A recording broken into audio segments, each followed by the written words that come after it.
प्रीतमपुरा में मुन्ना पहलवान का ही दबदबा था। मुन्ना जिस्म से बड़ा और बर्ताव से जालिम था। उसे बेहद गुस्सा आता था। मुझसे बहस करेगा? तेरी ये मजाल, आज तुझे सबक सिखाता हूँ। और गुस्से में वो लोगों को मारता पीटता था और इसी वजह से सारे गांव वाले उससे खौफ खाते थे। और उसकी दूसरी बुरी आदत थी मुफ्त का खाना खाना। सुबह सुबह वो माधव की पूरी सब्जी के ठेले पर पहुंच जाता था। ओ माधव भाई, 5 प्लेट पूरी सब्जी दे दो। हाँ भाईजान, ला रहा हूँ। और सब्जी काफी मिकदार में देना, बहुत ही कंजूसी से देते हो।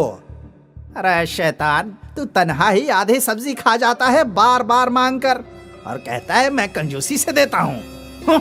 मेरी कुव्वत में हो तो तेरी पूरी सब्जी में जहर मिला दूं। अरे आज इतनी देर क्यों लग रही है? आया भाईजान। माधव को न चाहकर भी मुन्ना पहलवान को मुफ्त में पूरी सब्जी देनी ही पड़ती थी, क्योंकि सारे गांव वालों की तरह वो भी मुन्ना पहलवान से खौफ खाता था। पूरी सब्जी खाने के बाद मुन्ना पहलवान समोसा खाने जोगी के समोसे के ठेले पर पहुंच जाता। अबे ओ जोगी, 10-12 समोसे दे चटनी के साथ। जी देता हूँ। अरे इस गधे का कुछ तो करना पड़ेगा, हर रोज मुफ्त का समोसा खाने आ जाता है। इसकी वजह से मेरा कितना नुकसान हो रहा है। हे भगवान, कोई तो तरकीब दे दो। अबे ओ जोगी, सुर्ख वाली चटनी भी दे दे। हाँ हाँ दे रहा हूँ। मुन्ना पहलवान सारे समोसे खाकर डकार मारकर वहां से निकल गया। लेकिन अब जोगी सोच में पड़ गया कि वो मुन्ना पहलवान से कैसे निजात पाएगा। जोगी माधव से मिलने उसकी दुकान पर गया। क्या हुआ भाई, आज तुम यहाँ? अब क्या बताऊं माधव भाईजान, मुन्ना पहलवान की मुफ्तखोरी से परेशान हूँ। अरे परेशान तो मैं भी हूँ, लेकिन क्या कर सकते हैं। मुन्ना पहलवान से भला कोई कुछ कह सकता है? वो बात बात पर गुस्सा हो जाता है और लोगों को पीटने लगता है। हाँ वो तो है, उसे ताकत से तो नहीं हराया जा सकता, लेकिन अक्ल से। अब तुम्हें ही कोई तरकीब निकालनी होगी जोगी। मेरी तो जिंदगी गुजर गई उस मुफ्तखोर को मुफ्त में खिलाते खिलाते। ठीक है भाईजान, मैं कुछ न कुछ सोच ही लूंगा। उस रोज से जोगी तरकीब ढूंढने लगा कि वो कैसे मुन्ना पहलवान से निजात पा सकता है। दिन रात स्टॉल पर काम करते करते हुए वो वही ख्याल में खोया रहता। एक रात की बात है, जोगी अपना स्टॉल बंद कर रहा था, तभी उसके पास एक ज़ईफ शख्स आया। बेटा समोसा है क्या? आखिरी 2 बचे हैं, ये लीजिए। कितने पैसे हुए बेटा? अब क्या पैसे लूं चचा जान, आखिरी 2 थे, आपके लिए मुफ्त थे। अच्छा, तुमने मेरा पेट भर के मेरी मदद की, तो अब मैं भी तुम्हारी मदद करूंगा। वो कैसे? ये लो जादुई पाउडर, इसे कल अपने समोसे में मिला देना और उसे समोसा खाने की आजमाइश देना। तुम खुद अपने बनाए हुए समोसे खाना, मुन्ना एक समोसा से ज्यादा खा ही नहीं पाएगा और वो हार जाएगा। हाँ, और फिर वो कभी भी मुफ्त का समोसा नहीं खाएगा। वाकई? हाँ। और फिर वो ज़ईफ शख्स गायब हो गया। जोगी काफी देर तक उस जादुई पाउडर को देखता रहा। अगली सुबह समोसा बनाते वक्त जोगी ने समोसे में वो पाउडर मिला दिया। अब आएगा मजा। और फिर जोगी हमेशा की तरह अपने समोसे बनाने लगा। रोज की तरह मुन्ना पहलवान पहले पूरी सब्जी के स्टॉल पर गया। वहाँ उसने 5 प्लेट पूरी सब्जी खाई और फिर समोसे खाने के लिए चल पड़ा। अबे ओ जोगी, 10-12 समोसे दे दे चटनी के साथ। भाईजान, आज तो मैं आपसे आजमाइश करना चाहता हूँ। आपसे ज्यादा समोसे मैं खा सकता हूँ। अरे ऐसा मुमकिन ही नहीं है। मुझे यकीन है कि मैं आपको समोसा खाने की आजमाइश में हरा दूंगा। अच्छा, तो चल हो जाए आजमाइश, पूरे गांव को बुला ले। ठीक है। अपने समोसे के स्टॉल के बाहर एक बेंच लगा दिया और उस बेंच पर 2 बड़े बड़े प्लेट में समोसे रख दिए। आज मैं और मुन्ना भाईजान दोनों समोसा खाने के मुकाबले में भाग लेंगे। अगर मुन्ना भाईजान जीते तो मैं ताउम्र उनके घर पर सुबह समोसे की सुपुर्दगी करूंगा, वो भी मुफ्त। और अगर जोगी जीता, जो कि मुमकिन नहीं है, तो मैं कभी भी मुफ्त का नहीं खाऊंगा। तो ये तय रहा, अगर मुन्ना को जीत हासिल होती है तो ताउम्र जोगी मुन्ना को समोसे की घर पे सुपुर्दगी करेगा, और अगर जोगी जीतता है तो मुन्ना मुफ्तखोरी करना छोड़ देगा, वो हर चीज के पैसे देगा। ये मुकाबला बहुत ही दिलचस्प है। एक जानिब है मुन्ना पहलवान और दूसरी जानिब है जोगी। आइए देखते हैं इस मुकाबले का अंजाम क्या होता है। और फिर सीटी की आवाज से मुकाबला शुरू हुआ।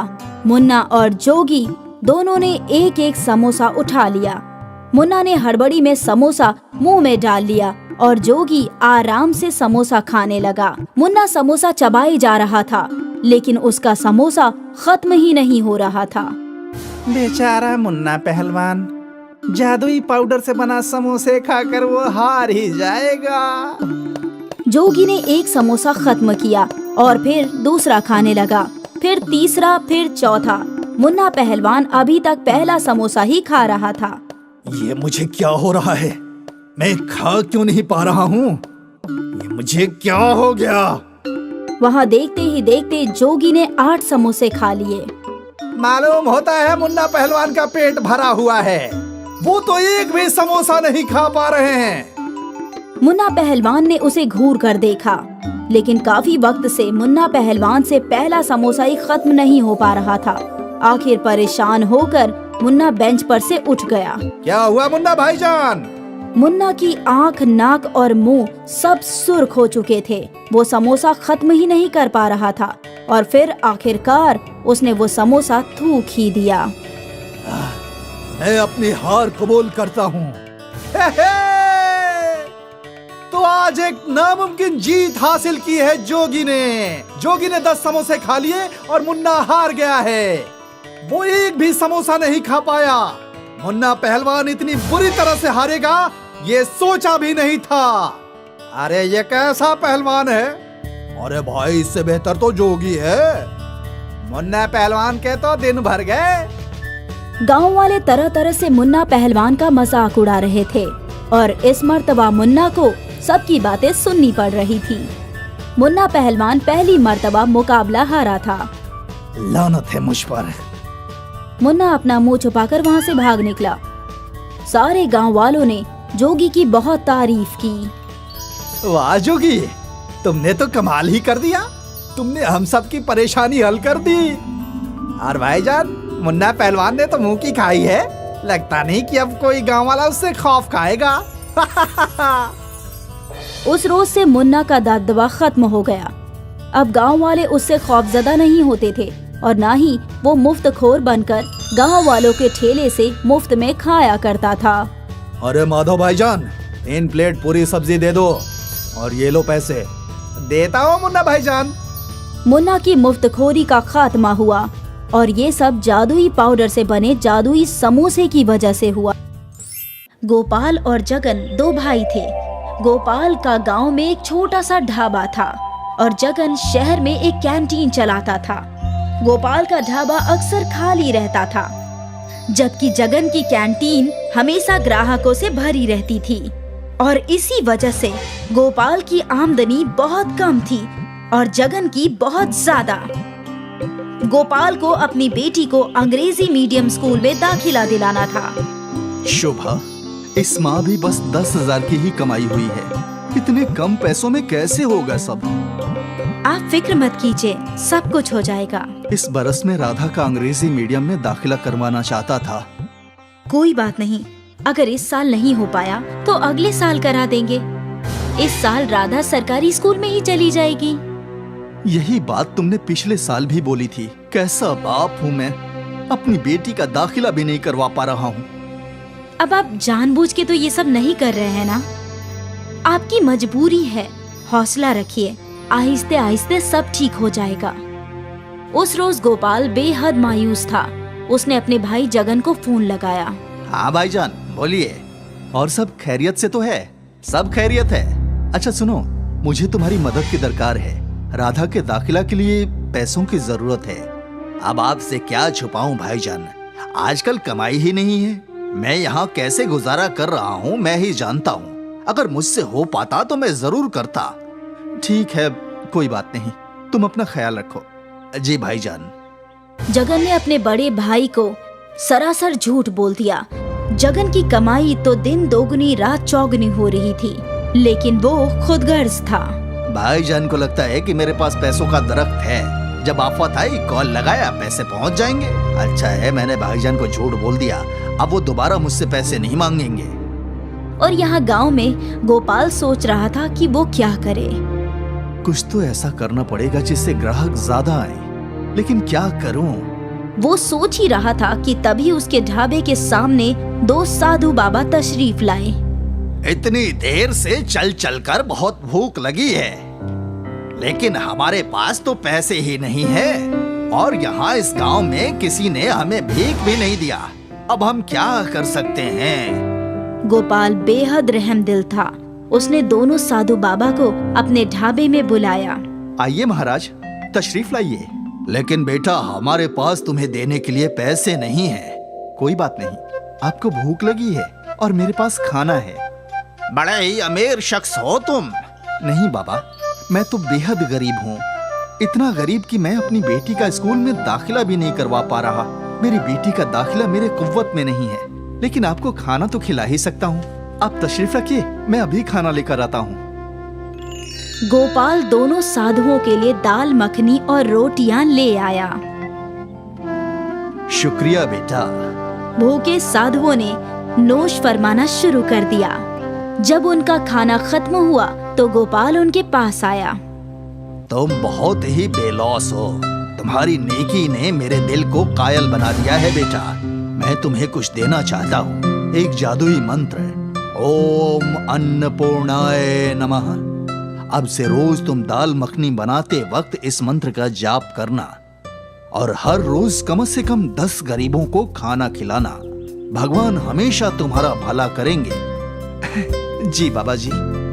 गोपाल ने दोनों साधुओं से दुआएं खैर ली और वो साधु वहाँ से चले गए। अगली सुबह गोपाल ने अपना ढाबा खोला और सफाई की, और फिर खाना बनाने की शुरुआत की। उसने दाल चढ़ाई। ओम अन्नपूर्णाय नमः, ओम अन्नपूर्णाय नमः, ओम अन्नपूर्णाय नमः। गोपाल दाल मखनी बनाते बनाते उस दिव्य मंत्र का जाप कर रहा था। जैसे ही उसकी दाल मखनी बन गई, उसके ढाबे पर ग्राहकों की भीड़ लग गई। भाईजान, दाल मखनी मिलेगी क्या? हाँ, अभी लाया। मुझे भी दाल मखनी चाहिए भाईजान।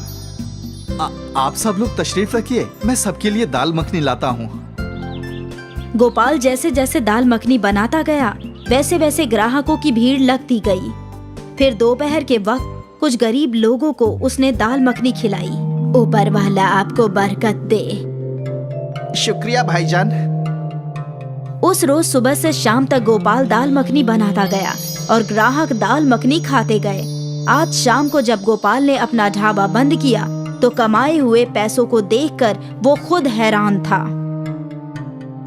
एक ही रोज में 10,000 रुपये, बाप रे। वो खुशी खुशी घर गया और अपनी बीवी शोभा को सब कुछ बता दिया। उन साधुओं ने तो हमारी सारी मुश्किलें हल कर दी। अगर ऐसा ही चलता रहा तो राधा का दाखिला जल्द ही हो जाएगा अंग्रेजी मीडियम स्कूल में। हाँ बेशक। अगले रोज भी वही हुआ। गोपाल दाल मखनी बनाते वक्त मंत्र का जाप कर रहा था और दाल मखनी बनते ही ग्राहकों की भीड़ लग गई। इस रोज भी गोपाल ने कई गरीबों के पेट भरे। कुछ ही रोज में गोपाल का छोटा सा ढाबा अब एक बड़े रेस्टोरेंट में तब्दील हो गया। गोपाल की बेटी राधा का अंग्रेजी मीडियम स्कूल में दाखिला हो गया था और रोज गोपाल अपनी कार में राधा को स्कूल छोड़ने जाया करता था। सब कुछ अच्छा चल रहा था। कुछ माह बाद जगन गांव आया और गोपाल का घर देखकर हैरान हो गया। लगता है भाईजान को कोई कोहिनूर का खजाना मिल गया है। कुछ रोज कब्ल तक तो ये मुझसे पैसे मांग रहे थे और अब इतनी सारी शोहरत। जगन गोपाल के घर गया। अरे जगन, शोभा, देखो जगन आया है, उसके लिए कुछ नाश्ता लाओ। अभी लाई। शोभा चाय नाश्ता लेकर आई और प्लेट में काजू बादाम रखे थे। भाईजान, अगर आप बुरा ना माने तो एक सवाल करूं? मुझे इल्म है तुम क्या पूछना चाहते हो। यही ना कि इतने पैसे कैसे कमाए। हाँ भाईजान, अब ये तो अच्छे कर्मों का फल है। एक रोज मेरे ढाबे पे 2 भूखे साधु आए थे। गोपाल ने जगन को सारी कहानी बताई। आज ये जो कुछ भी है वो उस जादुई मंत्र की वजह से है।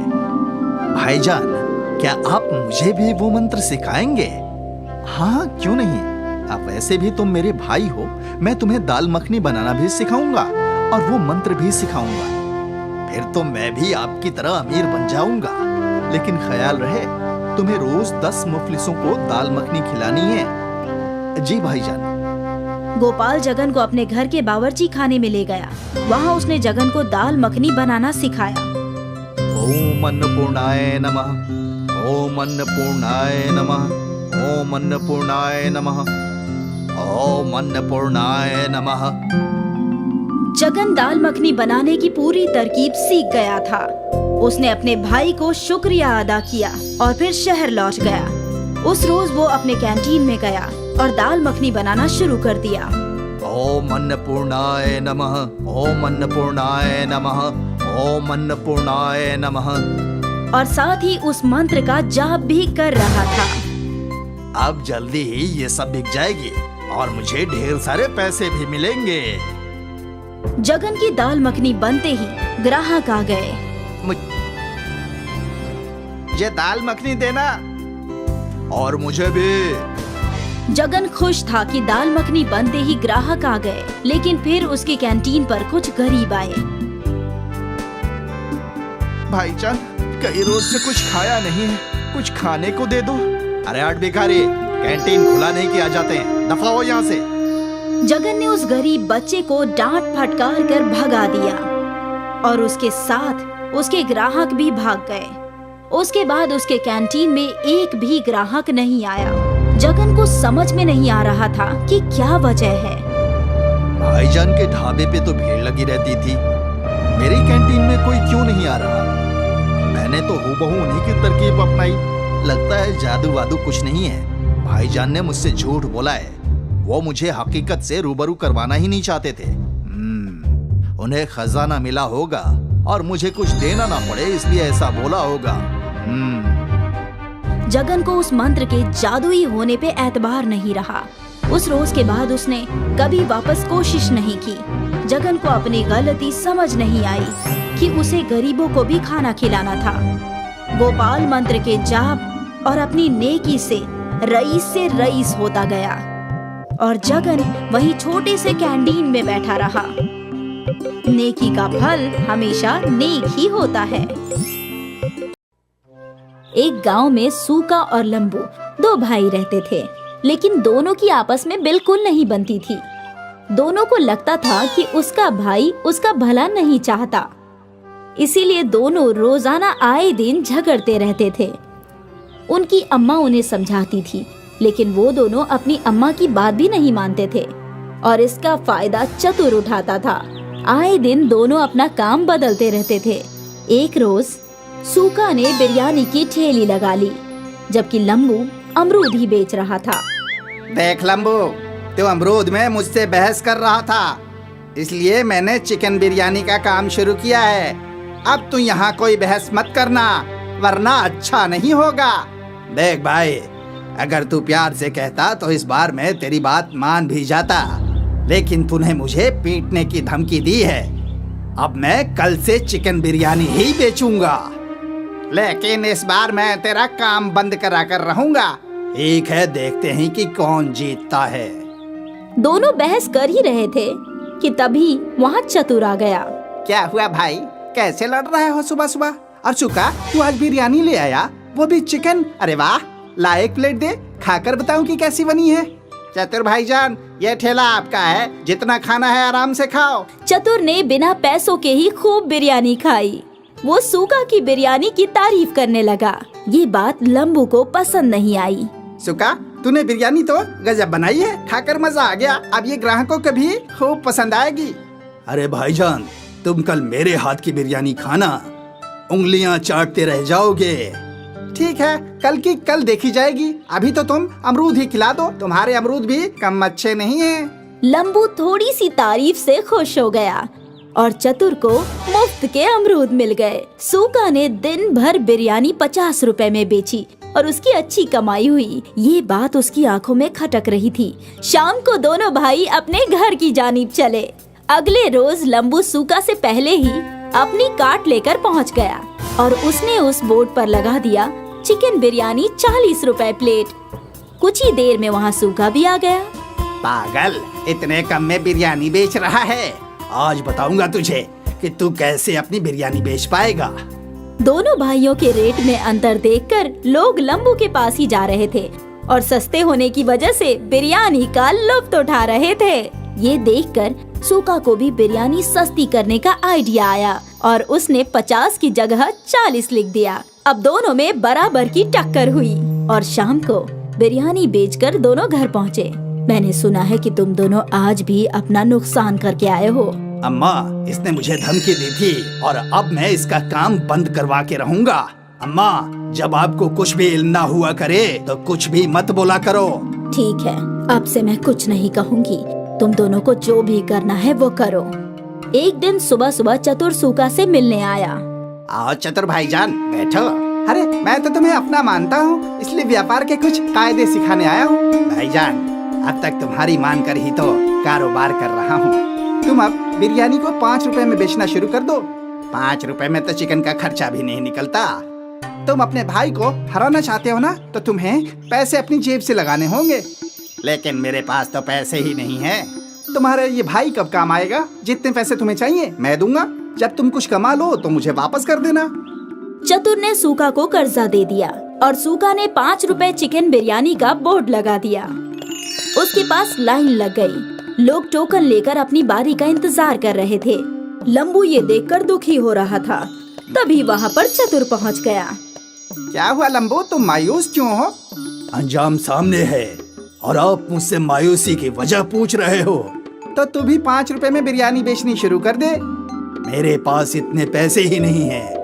ना जाने सूका के पास पैसे कहाँ से आ गए। तुम फिक्र मत करो, मैं तुम्हें कर्ज देता हूँ और तुम भी अब 5 रुपए में बिरयानी बेचना शुरू कर दो। चतुर ने लंबू को भी कर्जा दे दिया और दोनों भाई 5 रुपए में चिकन बिरयानी बेचने लगे। आइए आइए, 5 रुपए में चिकन बिरयानी खाइए। आइए आइए, 5 रुपए में चिकन बिरयानी खाइए। एक प्लेट में चिकन के 4 बोटियाँ, जायकेदार और किफायती चिकन। एक प्लेट में 5 बोटियाँ और सिर्फ 5 रुपए में। दोनों भाइयों की दुश्मनी का लोगों ने जमकर फायदा उठाया और 5 रुपए में भरपेट बिरयानी खाए। आज दोनों भाई दोपहर को ही सारी बिरयानी बेचकर घर पहुँचे। कितना कमाया आज। सूखा और लंबू ने अम्मी जान को सब कुछ सच बताया। अच्छा, तो तुम दोनों को पैसे चतुर ने दिए थे। अब तुम खुद सोच लो कि वो क्या चाहता है। अम्मा, हमें माफ कर दो। हाँ अम्मा, हम आज से आपस में नहीं लड़ेंगे। जितना हम लड़ाई करते रहेंगे उतना दूसरे लोग फायदा उठाएंगे। हाँ अम्मा, हमें ये आज समझ में आ गया है। अब हम मिलकर काम करेंगे और चतुर को सबक सिखाएंगे। दोनों भाइयों ने एक ही कार्ट पर बिरयानी लगाई और बोर्ड लगाया लंबू सूका बिरयानी वाला। अगले रोज वो दोनों पहुंच गए। जब चतुर ने अगले रोज जाकर देखा तो उसके होश फाख्ता हो गए और उसने इत्तिहाद को देखकर वहाँ से दूर भाग जाना ही बेहतर समझा। दोस्तों, इससे हमें सबक मिलती है कि हमें आपस में इत्तिहाद बनाकर रखनी चाहिए, वरना कोई और इसका फायदा उठा जाएगा। और साथ ही चापलूसों से होशियार रहना चाहिए, वरना जल्द ही डूब जाओगे।